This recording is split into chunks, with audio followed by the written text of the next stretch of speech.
பேரன்பு வணக்கம். நான் கலிய குருவின் சீடர் கிருஷ்ணகுமார் பேசுகின்றேன். ஆரம்பத்தில் நடுத்தர குடும்பத்திலிருந்து வந்த நான், இறையருளாலும், குரு அருளாலும் மருத்துவக் கல்லூரியில் இடம் கிடைத்து எம்பிபிஎஸ் பாஸ் செய்து, அடுத்ததாக போஸ்ட் கிராஜுவேஷன் என்று சொல்லக்கூடிய எம்எஸ் என்பதையும் முடித்து, அதன் பிறகு திருமணம் செய்து,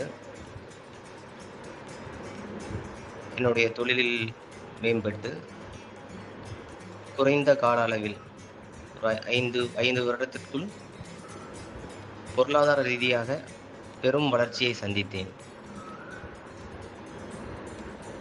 நான் போகாத தியான மையமே கிடையாது. அனைத்தும் நிறைய வகை தியானங்களை கற்றுத் தேர்ந்தேன். வாசி யோகத்திலிருந்து ஆரம்பித்து விபாஷானாவிலிருந்து பிராணிக் ஹீலிங் என்று சொல்லப்படுகிறது. பல்வேறு தியானங்களையும் மூச்சு பயிற்சியும் செய்து பிராக்டிஸ் செய்து வந்தேன். ஆனாலும் இன்னும் ஒரு 5 வருடம் கழித்து பொருளாதார ரீதியாக நான் நன்றாக வளர்ச்சி அடைந்திருந்தாலும் ஏதோ ஒரு குறை மனதில் இருந்து கொண்டே இருந்தது. அதற்கு காரணங்கள் நான் தேடிய போதுதான் கலிய குருவை சந்தித்தேன். அப்பொழுது தான் ஆன்மீகத்தில் அவர்கள் ஏற்படுத்திவிடும் குற்றுணர்வை பற்றி அவர்கள் சொன்னார்கள். பாலுறவை பற்றியான ஒரு தவறான ஒரு எண்ணங்கள் என் மனதில் விதைக்கப்பட்டது ஆன்மீகத்தில் இருந்ததால். பாலுறவு செய்தால் நம்மளோட ஆற்றல் குறைந்துவிடும், அப்படி இப்படி என்பதால் நான் பாலுறவை வெகுவாக குறைத்து விட்டேன். அதனால் எனக்கு மனதில் பல்வேறு அழுத்தங்கள் ஏற்பட்டு, அந்த அன்பு பற்றாக்குறை, அரவணைப்பு பற்றாக்குறை, மேலும் பாலுறவு குறைந்ததால் அதனால் ஏற்படும் மன அழுத்தத்தினால் கொஞ்சம் கொஞ்சமாக என்னுடைய மது அருந்தும் பழக்கம் அதிகமாகிவிட்டது. கலியகுரு என்னை திட்டிக் கொண்டே இருப்பார். பாலுணர்வை பாலுறவை நீ அனுபவித்து அதை கடக்க வேண்டுமே தவிர அதை கட்டுப்படுத்தியோ இல்லை அது வேறு வகையாலோ எதுவும் செய்ய முடியாது. அதை கடந்து செல்ல வேண்டும். அதற்கு நீ பாலுறவு முறையான இடைவெளியில் வைத்துக் கொள்ள வேண்டும். அப்படி இல்லை என்றால் உனக்கு இந்த மன அழுத்தம் அதிகமாகி நீ மதுவிற்கு அடிமையாகும் சூழ்நிலை உள்ளது என்பதை அறிவுறுத்திக் கொண்டே இருந்தார். இருந்தாலும் உடனடியாக என்னால் அதிலிருந்து மீள முடியவில்லை.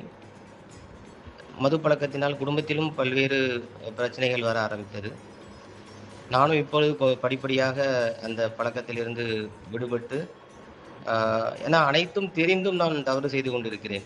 ஆன்மீக ரீதியாகவும் சரி, பல்வேறு வகையில் நல்ல ஞானம் பெற்றிருந்தாலும் அந்த உடல் என்று வரும்போது அதனுடைய தேவையை நாம் பூர்த்தி செய்யாமல் இருந்தால் அது பல்வேறு மனப்பிரச்சனைக்கும் மன அழுத்தத்திற்கும் கொண்டு செல்லும் என்பதை உணர்ந்து கொண்டேன்.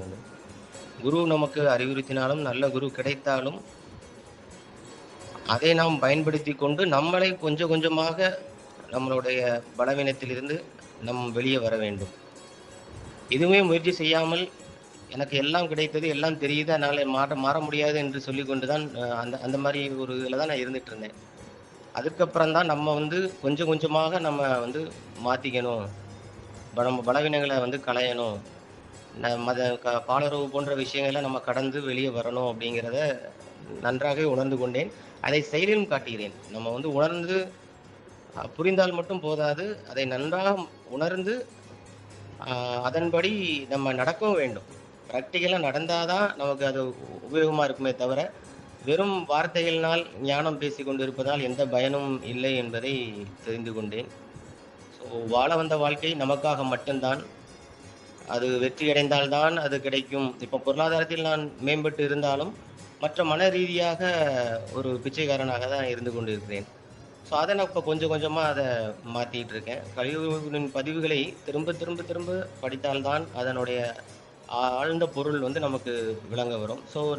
நம்ம ரெகுலராகவே நம்ம ஆன்மீக பதிவுகளை, கலியுகுரு அவர்களின் பதிவுகளை மிகவும் ஆழ்ந்து படிக்க படிக்க படிக்க நம்மில் கண்டிப்பாக மாற்றங்கள் வருகின்றது. அதை என்னால் உணர முடிகின்றது. நானும் மாறிக்கொண்டே இருக்கின்றேன். அந்த மாற்றம் ரொம்ப முக்கியம். நம்ம வெறும் படிச்சுட்டு வெறும் வார்த்தைகளால் ஞானம் பேசிட்டு இருக்கிறது எந்த பயனும் இல்லை என்பதை நன்றாக உணர்ந்து கொண்டேன். ஸோ அதனால் அதை நாம் நடைமுறைப்படுத்த வேண்டும் என்பதை உணர்ந்து இப்போ நடைமுறைப்படுத்தி கொண்டிருக்கிறேன். குரு அருளாலும் இறை அருளாலும் அது நன்றாக மாற்றங்கள் உருவாகும் என்று நம்புகிறேன். நன்றி. பேரன்பு வந்தனம்.